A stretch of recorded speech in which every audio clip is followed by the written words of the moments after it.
Boa tarde a todas e todos. É uma satisfação estar participando do segundo congresso aí, que é recebendo pessoas tão capacitadas para, na nossa universidade, no nosso programa, em especial o professor Andrés. O esquema das conferências, vocês já sabem como é que funciona, né? Em torno de 1 hora para a conferência, em seguida a gente abre para os debates ou para os perguntadores, como o professor Helder gosta de dizer.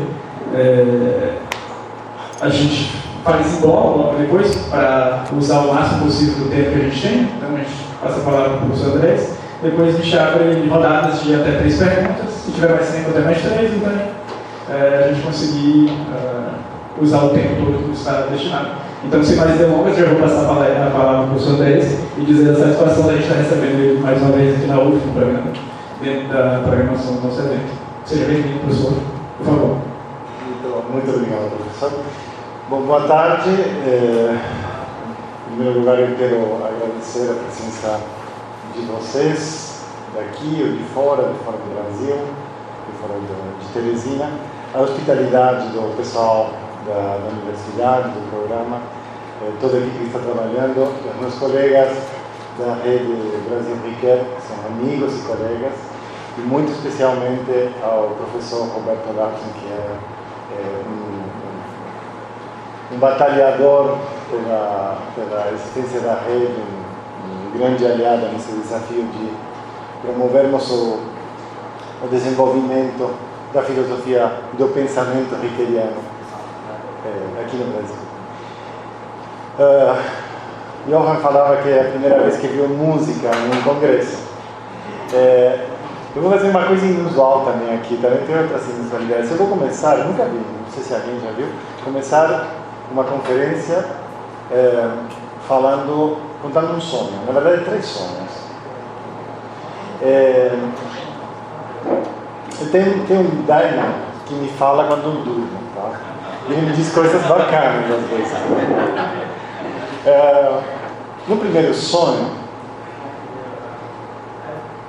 eu estou num congresso, estou chegando num congresso com o Roberto, justamente. Eu perdi a carteira, esqueci a carteira e o celular. E eu estou meio preocupado, falo assim, Roberto, você pode me ajudar com isso? Ele fala, claro, como ele sempre fala, claro, eu resolvo. Só que aí, continuo andando e percebo que estou pelado, estou nu, no congresso. Esse é o primeiro sonho. O segundo sonho, eu estou chegando num departamento de filosofia, onde eu vou passar uma prova de filosofia. E eu estou apavorado porque eu não estou pronto para a prova. Eu vou tomar bomba com certeza. Só que antes de entrar para passar a prova, uma das pessoas do departamento me dá o papel com o resultado da minha prova de francês. E eu tomei bomba em francês. Tirei 4. O que eu digo? Eu digo, bom, eu vou continuar sendo negro. Aí eu acordei nesse momento com uma angústia muito grande, porque eu falei, cara, que sonho racista esse aí. Aí depois pensando mais, falei, talvez não seja exatamente um sonho racista, talvez seja um sonho que denuncia o racismo, que está me dizendo alguma coisa. O terceiro sonho envolve um outro Roberto Gambini, amigo da rede também. E tem uma coisa que eu entendo que ele me disse, eu preciso ouvir a minha voz. Esse terceiro sonho aconteceu quando eu estava começando a escrever essa conferência de um título tão ambicioso, tão arrogante como ser riqueriano no Brasil. Já vou antecipando que não vou dizer como é ser riqueriano no Brasil, não vou dar nenhuma orientação de como ser, vou colocar perguntas e dúvidas. Mas eu entendi que eu precisava escutar a minha voz e que eu precisava falar desse lugar de exposição, sem celular, sem carteira e pelado, exposto. E que eu precisava entender que em algum lugar esse vou continuar a ser negro está dizendo sobre um certo olhar sobre mim. Eu não sou negro claramente. Eu não quero ofender absolutamente ninguém. Eu sei que falar essas questões pode ser problemático. Mas de um certo olhar que não é daqui, eu gostei ontem quando a professora respondeu uma pergunta, falou que você não é ocidental. Foi um ponto alto, acho, da conversa de ontem. Isso me fez pensar sobre o meu lugar no mundo da filosofia, no mundo do pensar. E eu comecei a escrever essa palestra, essa conferência, a partir dessa ideia. E atendendo ao recado do meu daimon de escutar a minha voz, eu escrevi em espanhol. Normalmente, eu comecei a graduação tarde, já morava no Brasil, estou há 31 anos no Brasil. Eu escrevi sempre em português. É a primeira vez que escrevo um texto filosófico em espanhol. E eu entendi que para escutar a minha voz, talvez eu precisasse escrever esse texto em espanhol. E eu fiz uma coisa ainda, vamos ver se funciona, talvez não. Mas como estou nu aqui, com ter sonho, com ter maior intimidade, né? Eu não traduzi. Não vou ler o texto, eu vou contar o texto em português, um texto escrito em espanhol. Vamos ver se funciona, tá? Vou tentar escutar essa minha voz. Eu me defino como um brasileiro, digo que eu sou brasileiro nascido na Argentina. Isso é um pouco verdade, porque eu sou brasileiro e nasci na Argentina, mas um pouco uma piada, uma butada, uma forma de criar um nó na cabeça das pessoas, né? Porque eu acho que eu não sou nem argentino, nem brasileiro, não sou de aqui, nem sou de allá. E que talvez o que me definem sejam os distanciamentos em relação a cada uma das nacionalidades. Há uma tensão dialética entre o que eu sou e não sou argentino, entre o que eu sou e não sou brasileiro. Né? Então, para começar esse diálogo sobre como ler um escritor francês, como trabalhar com um filósofo francês, no Brasil, eu vou trazer um escritor argentino. O mais argentino dos escritores, Jorge Luis Borges, com todas as contradições que ele tem, como ele tenciona ser argentino, Jorge Luis Borges, porque ele é claramente um europeu que nasceu na Argentina, mas é muito argentino. Os colegas argentinos vêm aqui, depois vão brigar comigo. E o Borges ele cultua um gênero que ele não inventou, mas que ele é realmente mestre nisso aí, que é o conto-ensaio. Ele escreve ficção na forma de ensaio, e faz com tanta eficiência que nos primeiros livros, que ele não diferenciava, as pessoas achavam que era sério aquilo, que era ensaio, saíam procurar referências literárias dele, né? Eu vou trazer aqui um personagem de um conto maravilhoso do Borges, que quem não conhece eu recomendo muito ler porque é lindíssimo, que é Pierre Menard, autor del Quijote. Pierre Menard, autor do Quixote. Pierre Menard é um escritor fictício, uma invenção do Borges, do século XIX, um escritor menor, um escritor de corte, escritor de baronesas, assim, que escreve essas coisas menores, mas que tem uma grande ambição, que é sobre isso que o conto-ensaio fala, que é escrever o Quixote. O Quixote já foi escrito alguns séculos atrás. Então ele quer escrever um Quixote, não um novo Quixote, uma versão atualizada do Quixote, né? Não uma cópia do Quixote, mas o Quixote, palavra por palavra igual ao que Cervantes escreveu na Espanha, só que escrito por ele. Bom, isso é estranho, custa entender. No final das contas, ele vai copiar o Quixote? Não, ele vai escrever o Quixote. Esse é o propósito, esse é o esforço dele. Para isso, ele tem alguns caminhos. O primeiro, ele diz, é se tornar Cervantes. Ou seja, aprender um espanhol arcaico, desaprender toda a história de 3 séculos, né? Ir lutar contra os moros, abraçar a fé cristã, disse Borges, né? Mas ele acha que esse caminho é muito fácil demais. Que ele quer escrever o Quijote sendo Menard, sendo esse escritor. E aí ele começa esse discurso. Ele está se inspirando ali em dois modelos, os que atualizam, e talvez em Novalis, né? Que é aquele autor que nos diz que nós podemos falar que entendemos um autor quando podemos dizer nas nossas palavras aquilo que ele está dizendo, podemos traduzi-lo sem que se perca a sua individualidade, né? E está claro que o que o Borges está fazendo, que é uma piada, né? no fundo é uma butada, que é uma piada, é deslocar essa ideia que todos aqui conhecemos bem, que é a cada leitura um texto, se faz um texto novo, né? Todos sabemos isso aí. Cada vez que eu leio, o texto se mantém igual, mas é um novo texto cada vez que eu leio. Ele leva isso para a escrita. O escrito pode ser o mesmo, mas ele é um novo cada vez que ele é escrito. É interessante como deslocamento perturbador, né? Bom, Borges, é muito borgiano nesse texto, e tem muito a ver com a minha voz.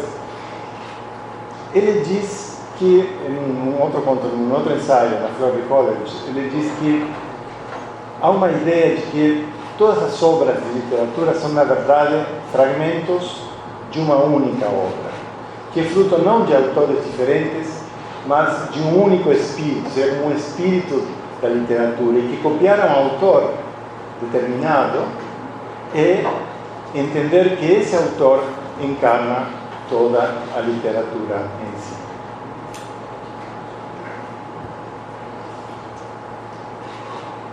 Então, esse brasileiro, nascido na Argentina, traz um escritor argentino europeu para falar do Riquet no Brasil. Qual o sentido disso aqui? E que dizer aqui, vou falar uma verdade absoluta, dizer aqui que eu quero viver uma boa vida com os outros e para os outros em instituições justas, não é a mesma coisa que falar isso no Paris de 1990, que quando o Riquet escreve. Estou falando uma verdade, inclusive, estou repetindo algo que Jean-Marie falou no nosso congresso anterior.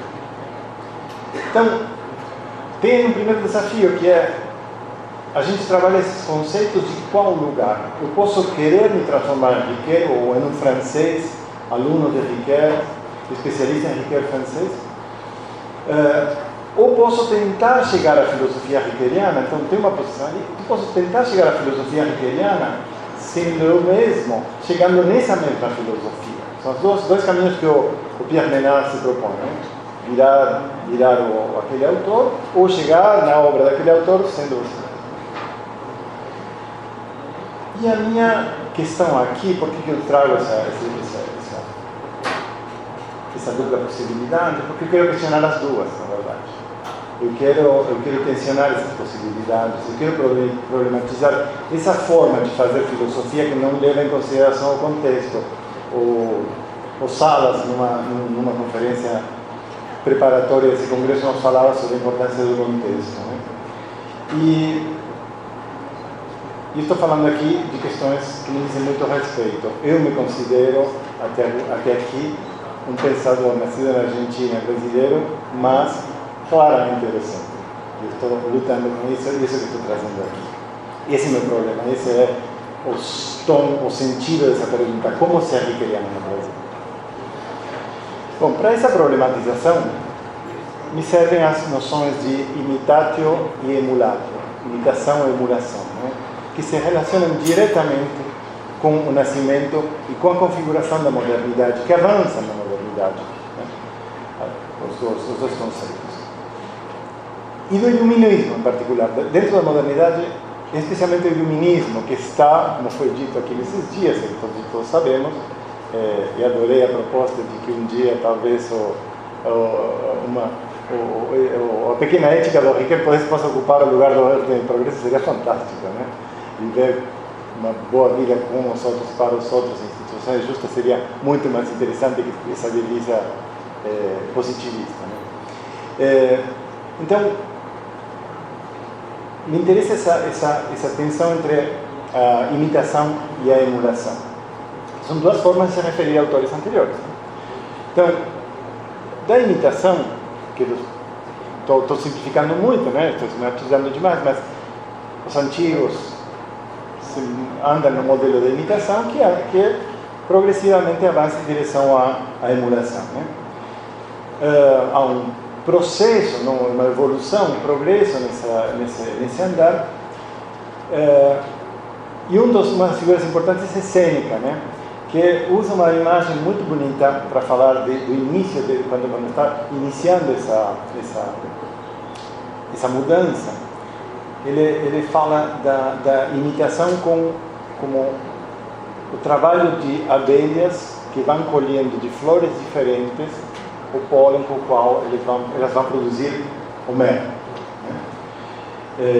Então, a imitação nesse sentido, entendido dessa maneira, com esse paradigma, que é o paradigma que se chama transformativo, né? É um processo de recoleção, de organização e transformação sintética em um sistema organizado de elementos diferentes que estavam aí. Né? Isso também me faz pensar muito na forma de trabalhar do Ricoeur. Né? Eu vejo o Ricoeur, essa abelhinha correndo atrás de pólen diferentes, pegando coisas. Porque talvez possa servir para questionar a crítica tão dura que o Dussel faz do Ricoeur enquanto ao modernismo.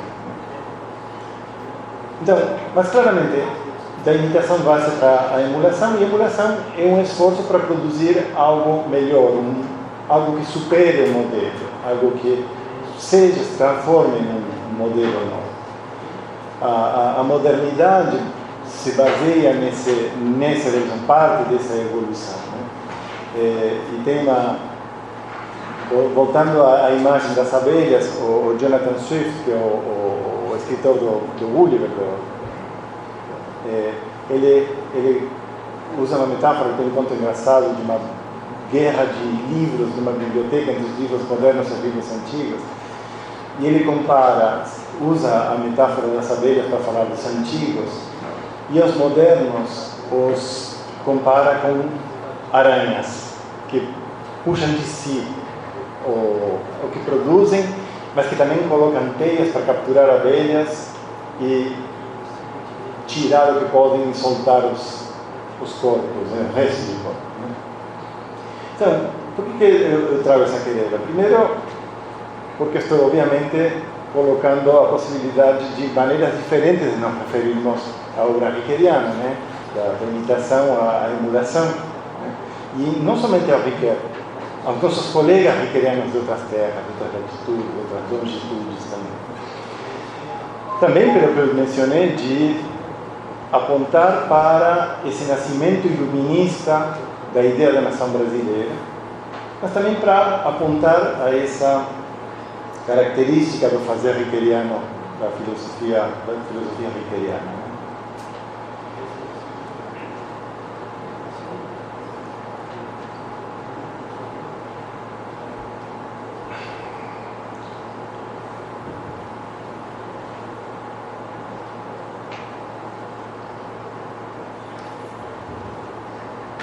Estou falando aqui da transposição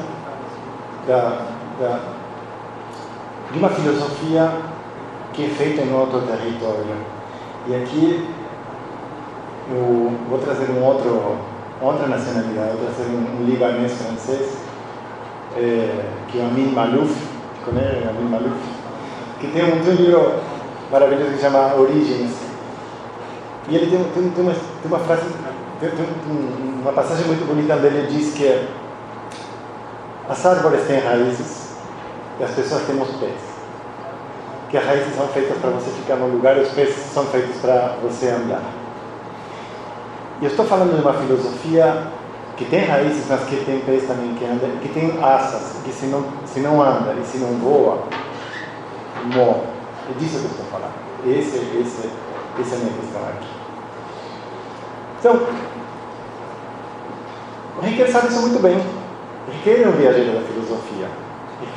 Ricoeur acolhe e Ricoeur sai para buscar os outros. Né? Ele tem um respeito muito grande pelas filosofias outras. Ele diz que as diferentes filosofias não são verdadeiras ou falsas, mas outras, justamente. Que há uma alteridade nas filosofias diversas que superam a dicotomia do verdadeiro e do falso. E a ele interessa muito essa tensão entre a busca de uma verdade uma e a multiplicidade dos sistemas filosóficos diferentes. Uma tensão que pode levar seja ao ceticismo, seja ao ecletismo. E ele se afasta das duas posições. Né? Ele busca nessa tensão a energia para encontrar um caminho próprio. Tem outra imagem bonita do Ricoeur, que ele imagina os campos elíseos, onde grandes filósofos convivem e dialogam entre si. Grandes filósofos que, como ele nos diz, são aqueles que revolucionam uma problemática anterior. Né? Então, ele nos diz, vamos encarar uma filosofia pelas perguntas mais do que pelas respostas. Né? Então, Ricoeur faz em Main Trends in Philosophy, um livro bem pouco conhecido, ele faz uma análise, ele faz um recenseamento do pensamento ao largo do mundo, né? Ele vai para tentar entender o que está sendo pensado no mundo. Ele sai da França, ele vai para os Estados Unidos para ensinar um território diferente, para aprender uma filosofia que nada tem a ver com a temática que ele aprendeu. Bom, sabemos já, também o Salas nos lembrava da atitude do Ricoeur quando ele foi em um campo alemão durante a Segunda Guerra, prisioneiro de um campo, ele foi traduzir textos de pensadores alemães. Né? Então, ele, literal e figuradamente, o Ricoeur desafia as fronteiras. Né? Insisto, ele acolhe o outro, mas ele sai para se expor, ele sai para buscar o diferente. Né? Então, estou falando desse homem, desse filósofo, dessa atitude filosófica. Eu digo, que filósofo é esse Ricoeur? Eu que me defini como ricoeuriano esse tempo todo. Né? E eu penso, isso me leva a pensar o que é a filosofia. Não vou fazer agora uma conferência sobre o que é a filosofia, mas na primeira aula de qualquer curso de filosofia, a gente ouviu que a filosofia chama-se filosofia porque é um amor do saber. Naquele momento, não nos perguntam, não sei se vocês perguntam para os alunos qual amor, qual filosofia, né? Qual saber. Mas eu fico pensando nisso aqui, digo, é um amor, o amor, a filosofia do Ricoeur é de um amor incompleto, um amor que se define pela incompletude, né? Um amor que necessita esse alter. Isso me lembra o Byung-Chul Han, não sei se vocês leram a Agonia do Eros, um livro magnífico sobre o amor, a Agonia do Eros. O Byung-Chul Han, ele fala do amor como uma situação que necessita uma alteridade, que precisa ser preservada como alteridade para que eu possa me realizar completamente. Eu vejo na filosofia isso aí. Foi dito ontem, né, que a hermenêutica é uma busca de uma verdade que nunca será alcançada, que sempre vai deixar um vácuo pela frente. Então, nesse sentido, esse amor à filosofia, esse amor ao saber me parece um amor muito parecido com isso, que é o amor do banquete, né? Um amor que a caminho de uma fala, né? De uma carência. Né? Então, me parece que algo que define a filosofia na leitura do Ricoeur é a incompletude. Saber que nunca será atingido aquilo que está se buscando e que esse saber é importante e precisa ser preservado. Há sempre, o saber, foi dito algumas vezes também, o saber é finito, o saber então é incompleto. Né? E no encontro do Ricoeur com outras formas de pensar, essa certeza está presente sempre. Ele fala dos núcleos ético-míticos, que tem a ver um pouco com o que o Dussel fala de núcleos problemáticos fundamentais, né? Mas o Ricoeur, a atitude filosófica do Ricoeur, veja, a filosofia a filosofia tem a sua identidade narrativa, também tem seus mitos de fundação, violentos alguns deles, né? Tem promessa, tem mitos, tem um idem. E há filosofias que nascem com a intenção de refundar tudo do zero, né? A gente conhece, ou de esse filósofo não foi suficientemente radical, eu vou fazer o vou atender o projeto da radicalidade que ele tinha. Tem os filósofos que, après moi le déluge, né? Depois de mim ninguém vai filosofar, estou completando o ciclo aqui. O Ricoeur tem uma filosofia, tem uma atitude diferente a essa aí, muito diferente, porque ele chega num diálogo que estava aí e que vai continuar depois dele. Isso muda todo o jogo. Esse é, eu entendo, o gesto fundador da filosofia ricoeuriana. Se eu fosse falar de uma identidade narrativa da filosofia ricoeuriana, eu diria que esse é o gesto fundador.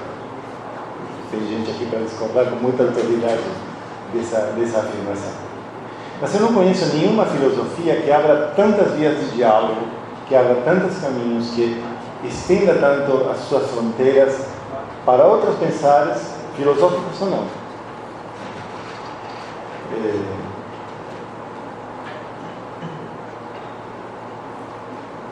Eu vejo em Ricoeur uma renúncia explícita à pretensão de se fazer mestre do sentido, né? Ele pratica efetivamente ou se expor ao que pensa diferente. Ele também tem, como Borges, orgulho daquilo que leu. Ele leu muito, né? Ele tem orgulho do muito, que leu mais do que escreveu. E ele entende, então, que a filosofia não existe sem recurso à fonte exterior dessa filosofia. Ele nos chama para não nos protegermos nos muros da filosofia, para não ficarmos dentro dos muros protegidos da filosofia.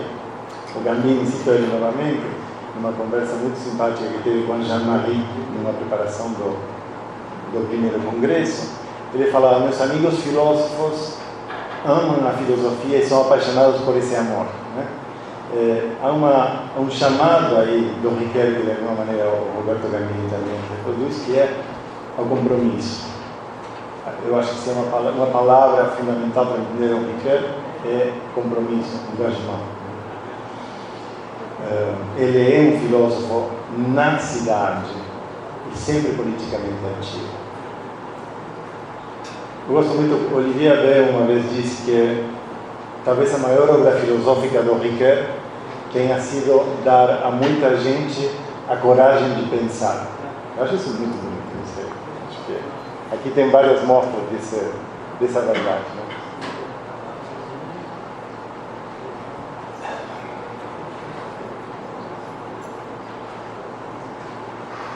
Então, volto ao título pegante, talvez, da minha comunicação. E vou contar como chego ali, agora vou fazer uma via longa para contar como chego um problema que quase me tirou, me causou pela primeira vez pânico filosófico.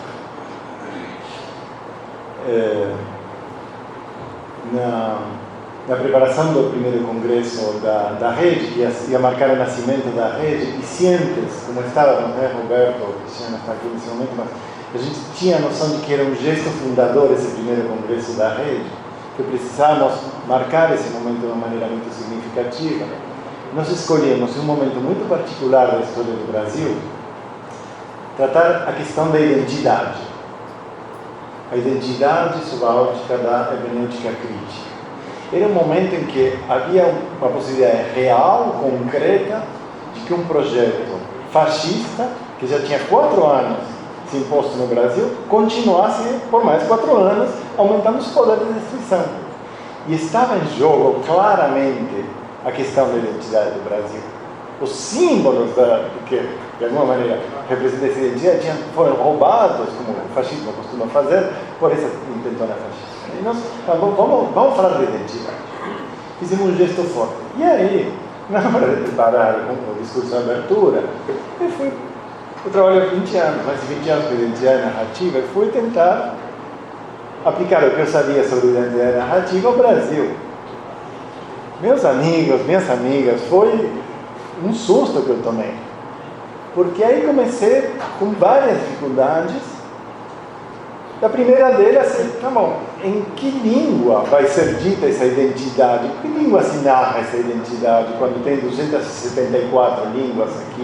E vamos lembrar que a Constituição brasileira foi traduzida pela primeira vez a uma língua originária 3 anos atrás, em Angatu, né? 3 anos atrás.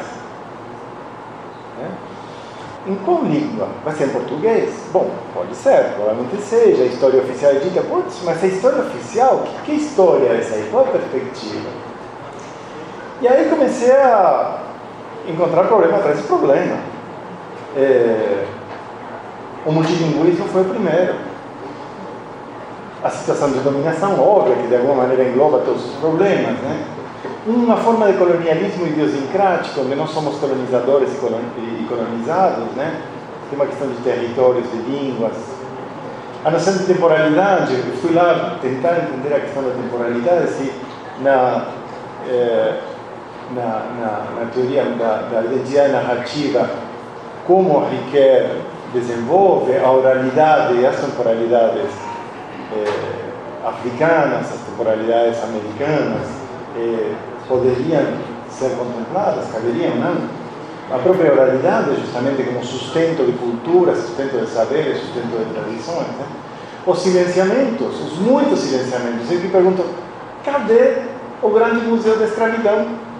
Não tem. A gente viaja, vai ver o museu do Holocausto, não tem o museu do maior genocídio que a humanidade produziu.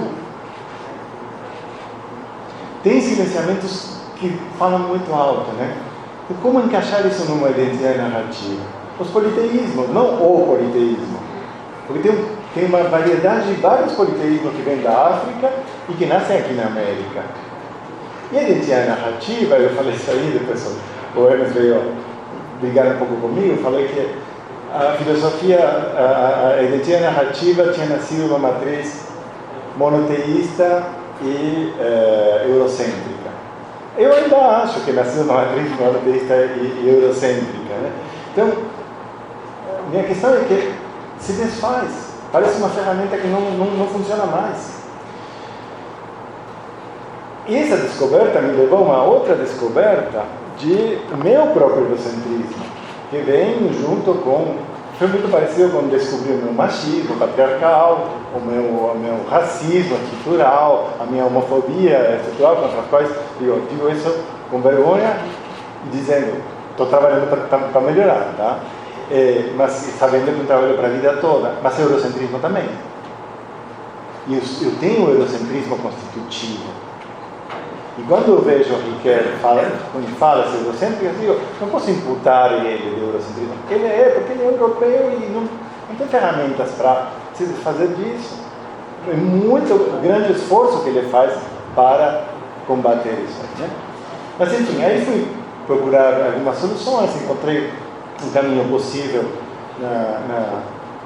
na leitura que o Bakhtin faz de Dostoiévski, né, na possibilidade de uma identidade dialógica, polifônica, né?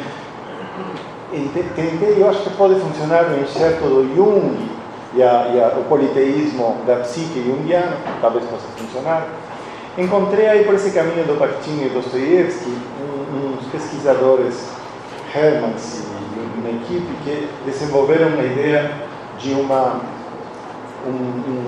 identidade dialógica e polifônica muito interessante, que eu acho que também rende bastante se enxertado na identidade narrativa. Né? Encontrei ali o Dussel falando da hermenêutica pluritópica, que parece um conceito interessantíssimo, que ainda precisa ser desenvolvido, né? Uma identidade pluritópica que fala com alguma coisa que você estava pensando em identidade pluricentrada, talvez, ou descentrada, né? Não precisa centro, será que a gente precisa de centro tanto assim? Então, continuo avançando e continuo encontrando problemas, mas o problema mais radical que se põe para mim é se eu não estou procurando viabilizar uma questão para culturas que não são cristocêntricas, eurocêntricas, e para as quais a questão não faz sentido. Um pouco o que a professora Cristina falava hoje, tem coisas que para Ayrton Krenak não faz o menor sentido. Então, será que a questão da identidade faz sentido quando eu tento levar para certos lugares, né? Ou estou aqui impondo uma categoria colonial? estou querendo humanizar os bárbaros, né? De alguma maneira. Tem um texto muito interessante de uma pesquisadora argelina sobre a reivindicação da barbárie, né? Sejamos bárbaros. Bom, aqui encontro a crítica da Jean-Marie no primeiro congresso, e a crítica que um pouco se encontra também uma crítica do Dussel em relação ao Ricoeur, dizer que a identidade hermenêutica não deixa de ser uma aplicação, um derivado de um aufklärung que somente fala com aqueles que estão em uma posição de autonomia, de autoafirmação, porque socialmente, culturalmente foram colocados ou colocadas aí, né? Então, que estamos novamente deixando para trás as categorias que são deixadas para trás corriqueiramente. Aí o Dussel fala sobre ele fala da categoria do pobre. Me incomoda muito a categoria do pobre, me parece que é uma categoria muito problemática, me parece que usa uma denominação que opõe ao pobre e ao rico. Não acho que seja uma denominação boa, mas enfim, isso que ele faz.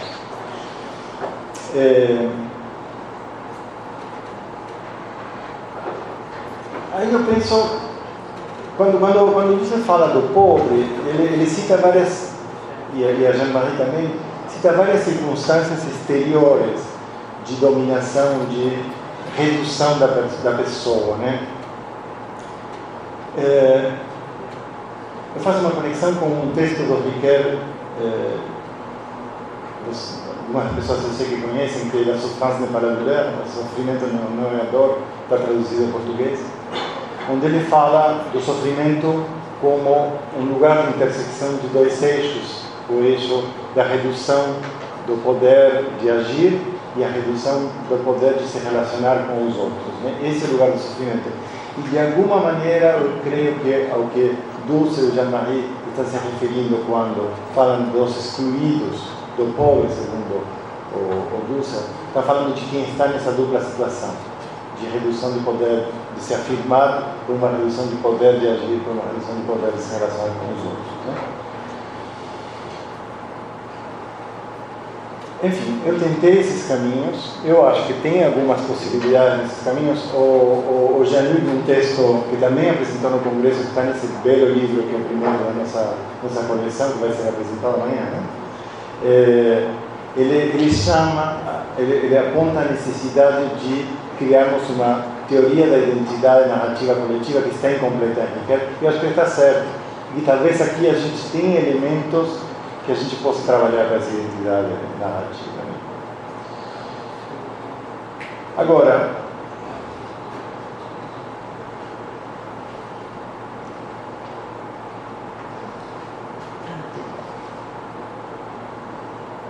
eu mencionei algumas vezes o Dussel. Vocês conhecem o Dussel, um pensador, um filósofo argentino, que teve um debate muito duro ele com Ricoeur, e uma resposta do Ricoeur insuficiente, provavelmente, né? Mas um debate que ficou inconcluso. Tem um belo trabalho do Ernest e da Beatriz também trabalhou sobre esse debate. Um debate que ficou cerceado, mas eu acho que há duas coisas em relação a esse debate. Há críticas que são interessantes no Dussel nesse debate, e há uma injustiça. Eu acho que ele erra, porque ele erra, acho que é um erro ali em ver um único Ricoeur. Ele recorta um certo Ricoeur que não é o Ricoeur completo, mas há um convite ali a pensar numa possibilidade, nos diz Dussel, de continuar Ricoeur além de onde ele chegou, com a filosofia da libertação. E eu acho que tem um convite aí interessante. E eu me pergunto aqui, se se continuar Ricoeur além de onde ele chegou, não pode ser, nesse contexto que a gente está, uma hermenêutica da dominação.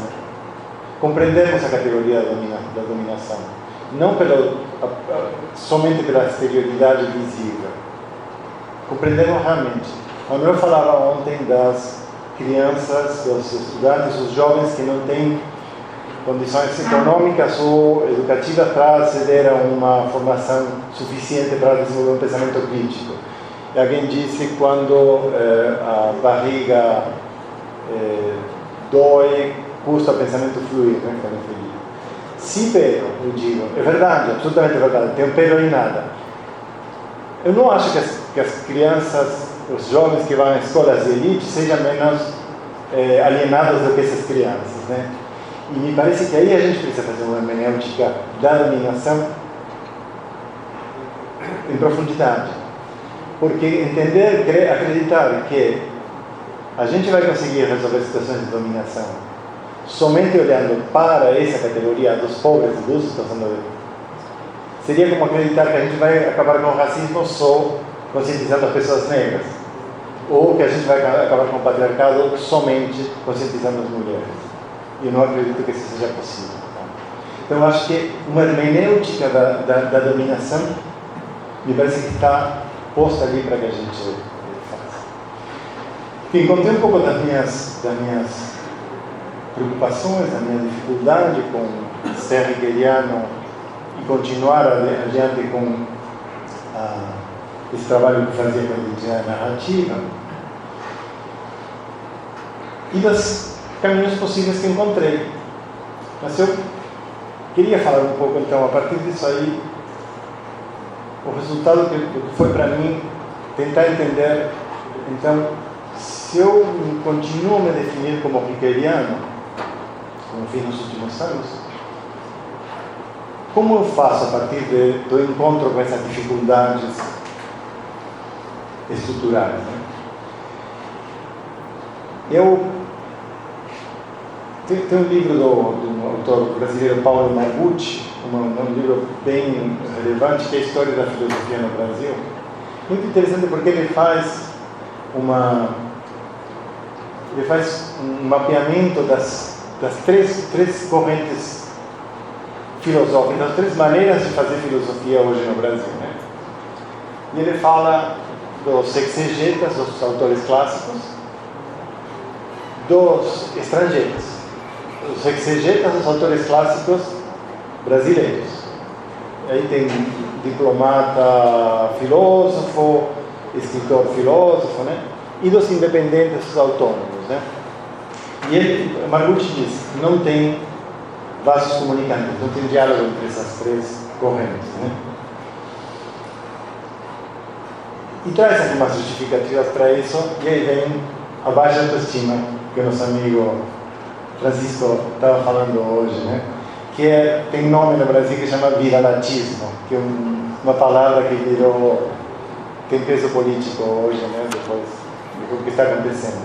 Tem origem numa crônica de um dramaturgo universal, nascido no Brasil, Nelson Rodrigues, também jornalista e colunista, que fala do vira-lata, nesse cachorro que é uma cruza indefinida de todas as raças de cachorro, né?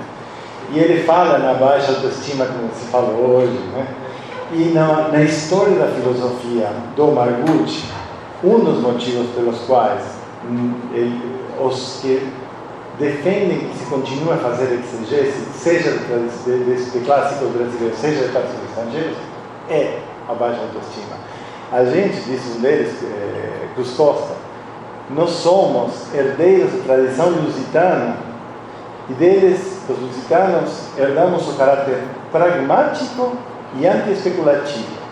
Ou seja, somos constitutivamente burros, a gente não pode pensar. Bom, eu sou um pouco existencialista, eu sou um pouco hegeliano, e claro que eu recuso esse determinismo genético, né? Então, isso aí, se você vai ler na história da filosofia brasileira, vai encontrar isso aí o tempo todo. Então, o que o Francisco falou hoje aqui sobre o pensamento, é verdade, não é? A gente decidiu não colocar filosofia, a gente queria mesmo abrir, uma das suas explicações é verdadeira. A gente queria abrir para outros campos do saber, como a gente fez no primeiro. Mas também é verdade que a gente não teria coragem de falar da filosofia brasileira. Pelo menos eu digo, eu não teria. Eu não conheço filósofo brasileiro, eu não estudei filósofo brasileiro. Então, eu acho que você não está errado nesse sentido. Apesar de que há pessoas que já estão fazendo esse trabalho muito melhor do que eu, né? Estou fazendo uma generalização injusta, certamente. Nós temos, então, tentando responder a pergunta como hoje já se responde para mim, o que é para mim hoje ser hegeliano no Brasil? É partir de uma ideia de que nós temos, como está visto, como está colocado, o privilégio de trabalhar com um filósofo muito aberto, que traz muitas ferramentas, e cujo pensamento ainda está vivo, está fresco. A gente tem entre nós gente que estudou com Ricoeur, a gente tem interlocutoras de Ricoeur, um pensamento que ainda não está fechado, não está coberto por camadas de interpretação ortodoxa que a gente deva vencer para chegar no filósofo. Estamos conhecendo textos fundamentais que estavam inéditos. Os cursos de imaginação é o exemplo mais claro, é fundamental na obra de Ricoeur. O mundo está tendo, e nós junto com o mundo tendo condição de conhecer esse texto somente agora, né? Então, a pergunta que eu me faço é se eu quero ser um exegeta de autor estrangeiro, no caso Ricoeur, se eu me sinto vira-lata o suficiente para não conseguir pensar com os próprios pés, né? Ou se talvez a gente deva inverter a ideia do vira-latismo. Tem uma coluna muito interessante na Folha de São Paulo, de um analista indiano, Valdemar Magaldi, que fala o vira-lata, a gente precisa ressignificar o vira-lata. O vira-lata é o ponto mais alto na evolução da raça canina. É a mais perfeita adaptação do cachorro. Então, ao invés de olharmos para raças que nunca seremos, poxa, vamos assumir, vamos abraçar esse vira-lata, vamos ser vira-lata mesmo, vamos ser mestiços. Né? Nós somos um país mestiço, nós inventamos a pizza de sushi, coisa que eu contei em Buenos Aires e causou muita jocosidade. Então, sabemos que o Brasil guarda uma das maiores diversidades naturais, eu dito, mas cuidado, porque se dizer tanto isso pode nos fazer não ver a outra diversidade que a gente tem, a outra riqueza, uma riqueza cultural enorme, uma riqueza humana enorme, né? O Brasil, vamos lembrar, foi capital de império, tá? Foi capital de império. E hoje, é o centro gravitacional de uma língua que se recusa, do lado de lá, você vê agora, né? Se recusa a aceitar que o centro gravitacional mudou para cá. Então, a gente precisa se olhar no espelho novamente, né? Então, sem entregar o que eu pareço estar prometendo na pergunta do título, porque não vou dizer como é ser hegeliano, muito menos como deve ser hegeliano no Brasil, eu digo que para mim, ser hegeliano no Brasil significa começar por entender que não é a mesma coisa ser hegeliano aqui do que ser hegeliano em Paris, em Louvain, em Chicago. Que somos e seremos, que nem no meu sonho, negros, brazucas, sudacas, latinos, bárbaros, exóticos. E não tem como a gente deixar de ser. Não adianta. É uma luta perdida e eu acho que uma luta errada. Somos vira-lata e vamos abraçar esse vira-latismo. Para mim, ser hegeliano, a partir dessa reflexão, é ter a coragem de encarar as minhas questões, acompanhado por Ricoeur, mas as questões são minhas. Eu escolho. Por quê? Entre outras coisas, porque eu sou discípulo, não sou apóstolo do Ricoeur. Tem uma diferença ali entre as coisas, né? Eu sou ricoeuriano, não sou riqueirista. E há uma diferença aí também. Então tem uma questão de uma hermenêutica recolheção, uma hermenêutica positiva, mas tem uma hermenêutica crítica também. A gente pode brigar com Ricoeur, deve brigar com Ricoeur, deve questionar Ricoeur. Quer dizer, a gente eu me proponho a fazer isso. É muito aprender a escutar as histórias das minhas nações, né? Quem aqui alguma vez molhou uma madeleine? Quem sabe o que é uma madeleine? Quem molhou uma madeleine num chá aqui? Cara, a gente continua a usar Proust, a Madeleine de Proust, como referência, a gente fala das planícies nevadas, tudo bem para Tolstói, as planícies nevadas, mas se vai falar das planícies nevadas, que nem os quebra-gelo que tem aqui fora na universidade, não faz o menor sentido. O que diz para uma pessoa que nasceu, se criou, estudou em Teresina, uma planície nevada da Sibéria? Por que a gente não traz, em vez da Madeleine, sei lá, o biscoito Globo? Não sei se todo mundo conhece o biscoito Globo, um bolo de fubá. Né? Vamos procurar, vamos entender que, eu falei de Nelson Rodrigues, bonitinha, mas ordinária, não é menos universal que Madame Bovary. E é nosso. Né? Teresa Batista, Capitu, Dona Flor, enfim, meu conhecimento da literatura brasileira ainda é bem incipiente, peço desculpa por isso, mas Borges, José Hernández, Clarice estavam falando hoje, Garcia Márquez, né? Vamos escutar referências latino-americanas, né? E nada contra continuarmos a trabalhar Stendhal, trabalhar os autores europeus, mas, puxa, eu acho que também é confrontar o ascetismo protestante e monoteísta do Ricoeur com essa desmesura, com esse conatus brasileiro, né? essa generosidade politeísta, né? esse encontro dessas tradições tão fortes, tão vivas, tão presentes. A gente vê essas heranças culturais vivas, são culturas vivas, não são culturas folclorizadas, não, são culturas vivas. Então, para mim, ser riqueriano é ajudar a contribuir, na minha medida modesta de possibilidades, a expurgar o eurocentrismo da filosofia rica, que tem, na minha opinião, tem bastante, mas precisa ser expurgado e pode ser expurgado. E tem ferramentas no próprio Ricoeur que permitem fazer esse trabalho de depuração. E quando não tiver no Ricoeur, vamos usar os outros também, porque tem muita coisa no Ricoeur que pode nos ajudar a pensar várias questões da América Latina. Então, retomar o diálogo com Dussel, avançar aí onde o Ricoeur parou e procurar o que tem para além do horizonte, né? E aproveitar categorias como identidade narrativa, né?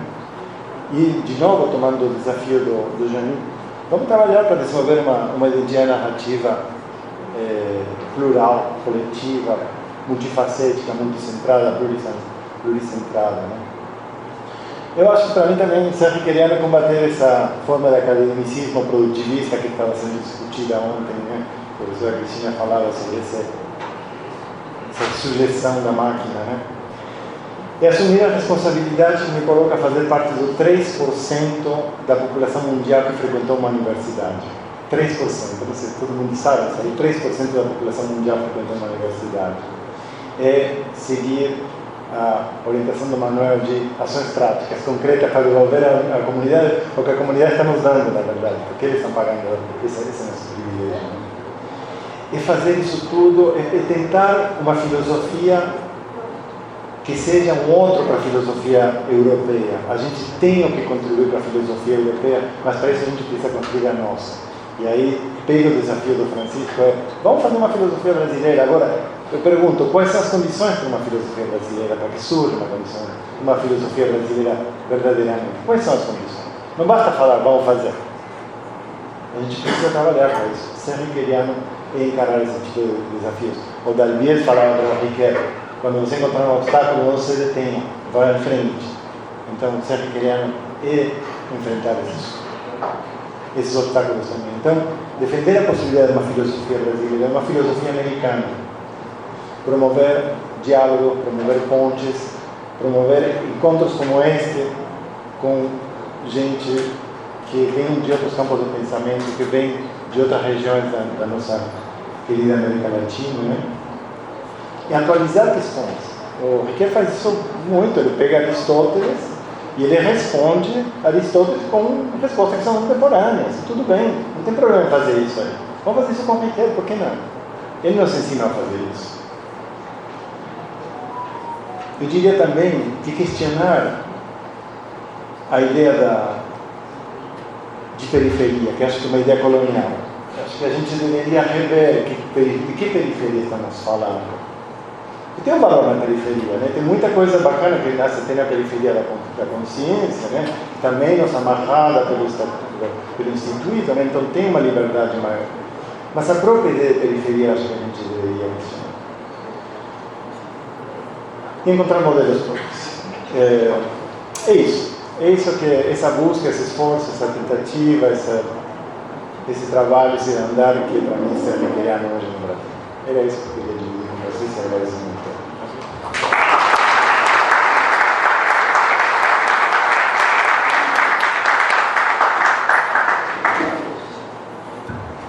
Excelente, professor Andrés. Muitas questões para a gente pensar, para a gente discutir, enfim. Thalita está me avisando ali do tempo, então como a gente havia anunciado inicialmente, a gente faz uma rodada de 3 perguntas para o professor Andrés. Manifestem-se em 3, 2, 1. 2, 1, 2, ainda mais, mais um.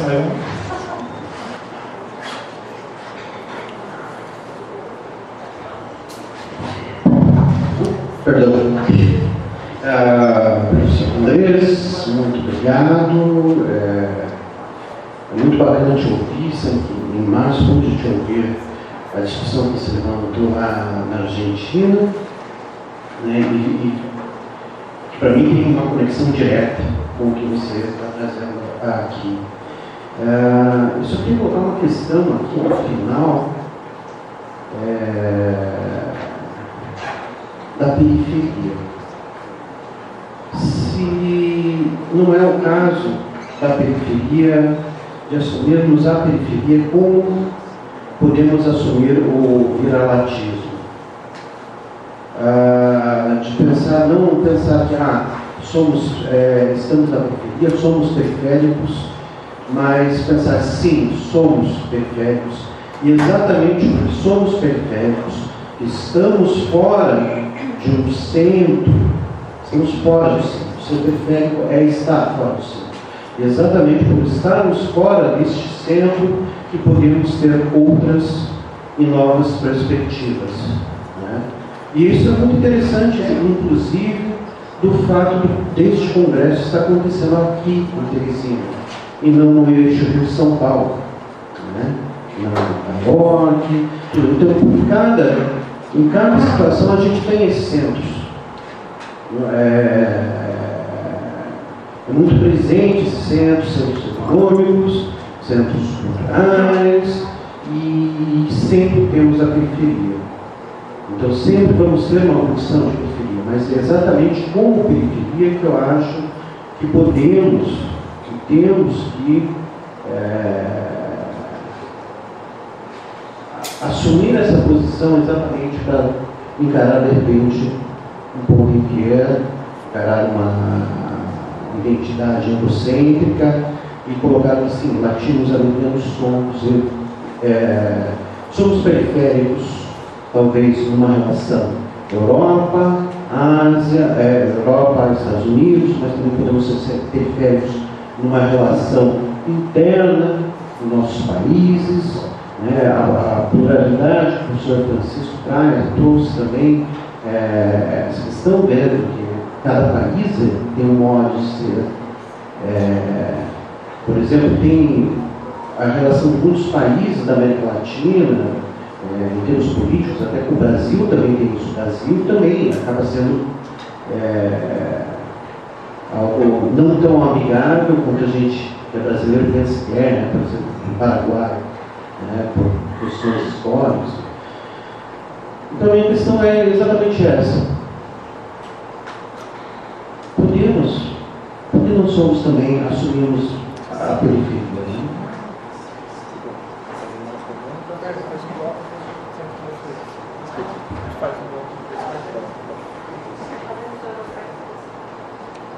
Né? Bem, professor, quando o senhor falou das questões de identidade, eu liguei muito com o final. Hoje em dia no Brasil vivemos, não só no Brasil, mas em diversos países da América Latina, uma crise de identidade. E no Brasil, principalmente, esse patriotismo americano, né, norte-americano, de pessoas que se acham norte-americanas.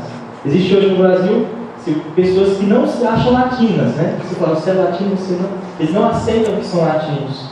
Então, esse movimento de ter continência com a bandeira americana, desse patriotismo aos Estados Unidos. Então, quando o senhor fala, né, que ser imperiano é ajudar a expurgar o centrismo, né, mas também poderia ser ajudar a expurgar esse falso patriotismo no âmbito político, no âmbito da identidade da filosofia, né, dentro da filosofia imperiana, com auxílio da filosofia imperiana. Acredito que essa pergunta, né, minha seria isso, né?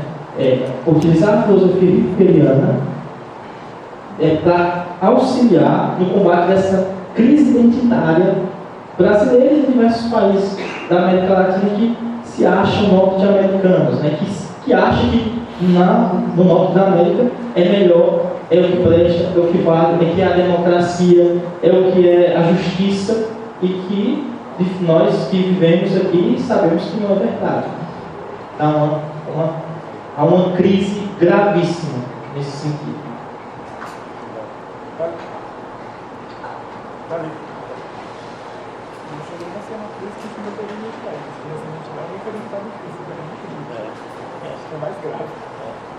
No mesmo sentido, professor, eu gostaria de saber a questão da identidade, as identidades transnacionais, como a bandeira de Israel que a gente viu aqui no Brasil, promovendo o golpe contra o governo nacional.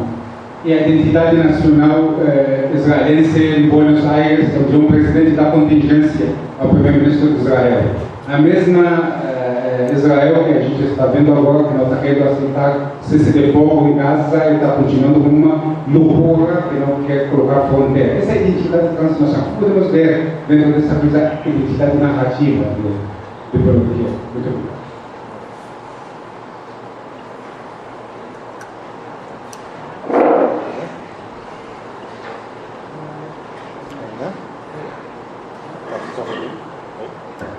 Obrigado.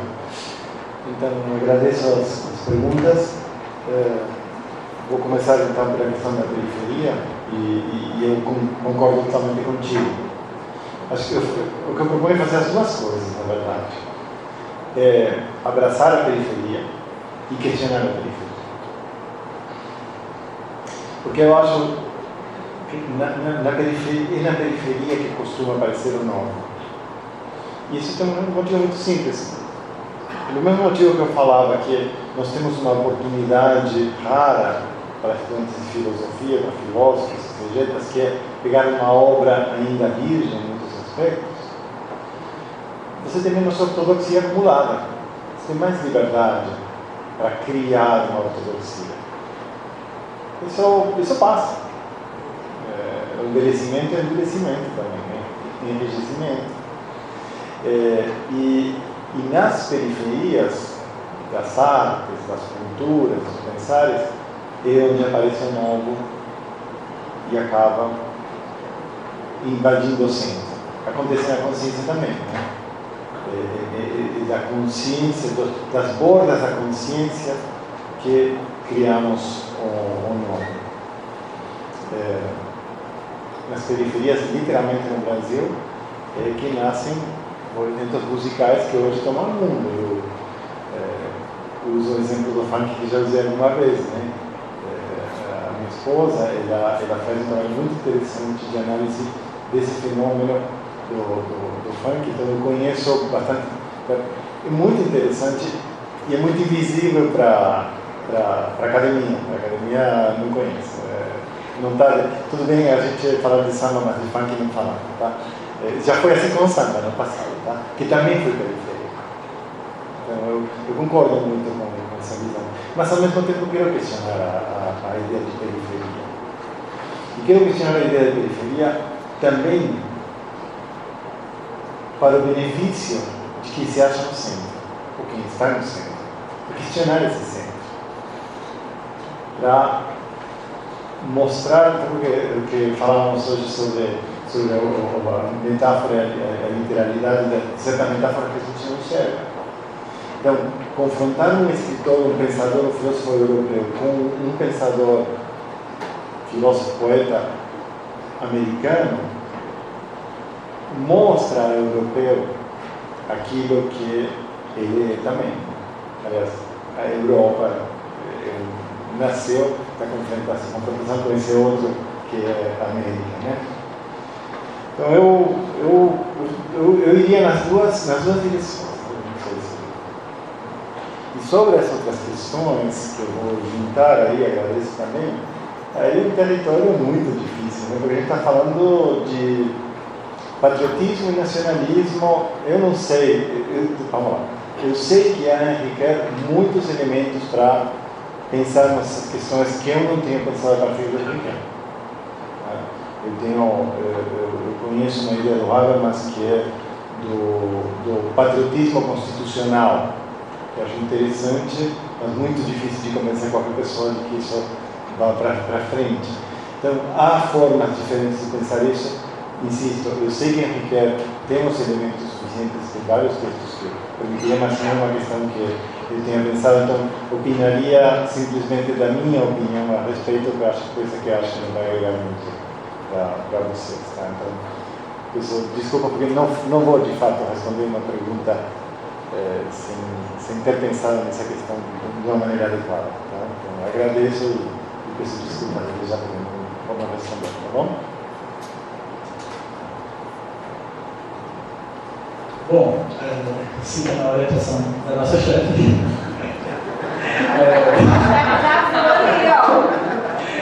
gente agradece imensamente a palestra da professora Deis. Dizer que uma das coisas boas de um congresso desse... Oi? O professor não respondeu como pensar essa identidade transnacional que está chamando povos. É que eu não sei. De verdade, não sei, não estou fazendo de conta. É uma questão para pensar a base do neocolonialismo hoje em dia. No momento que estamos sentados aqui, tem crianças, mulheres que estão precisam de diversas soluções. Eu estou pelado aqui, eu não sei te responder. Eu mostro minha solidariedade com a Argentina nesse momento, que está sofrendo também. Sem dúvida, obrigado. Uma das coisas boas do congresso é que a gente pode continuar com a conversa, né? O professor Andrés já está aqui, a gente pode conversar e ele vai se comprometer menos numa conversa informal. Eu quero essa conversa no boteco, eu acho excelente, tá? De verdade. Talvez seja um novo gênero filosófico a conversa de boteco que nasce nessas periferias. Bem brasileiro. Bem brasileiro, opa. Então é isso, gente. Muitíssimo obrigado, professor Andrés, mais uma vez pela gentileza da palestra.